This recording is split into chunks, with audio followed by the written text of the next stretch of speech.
Muling ipinamalas ng mga tauhan ng Baguio City Police Office Station 7 ang kanilang maagap na pagtugon at malasakit sa publiko matapos nilang agarang respondihan ang dalawang magkahiwalay na insidente na kinasangkutan ng mga lalaking nangangailangan ng agarang medikal na atensyon sa Baguio City. Sa unang insidente, agad na rumisponde ang mga naka-duty na pulis sa O-shape overpass matapos makatanggap ng impormasyon mula sa isang concerned citizen hinggil sa isang lalaking inatake ng seizure sa harap ng Sunshine Maharlika. Sa pamamagitan ng mabilis at maayos na aksyon ng kapulisan, nabigyan ng paunang lunas ang biktima at ligtas na na-turn over sa emergency medical services para sa karagdagang medical na atensyon. Samantala, bandang 8:50 ng gabi, mabilis ding rumisponde ang mga tauhan ng Police Station 7 sa isang insidente sa Siagam Kayang intersection kung saan isang lalaki ang nawalan ng malay. Agad na naipabot sa EMS ang nasabing individual upang mabigyan ng kinakailangang atensyong medikal at matiyak ang kanyang kalagayan. Ang maagap na pagtugon ng kapulisan sa nasabing mga insidente ay sumasailalim sa pagpapatubad ng 7 focused agenda ng Chief PNP,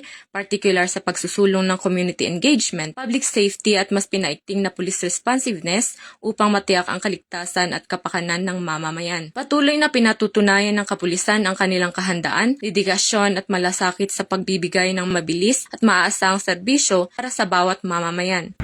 Mula dito sa reyon ng Cordillera, ako ang inyong PNN correspondent, Patroluman Grace Bulangan, alagad ng batas, tagataguyod ng Balitang Pulis.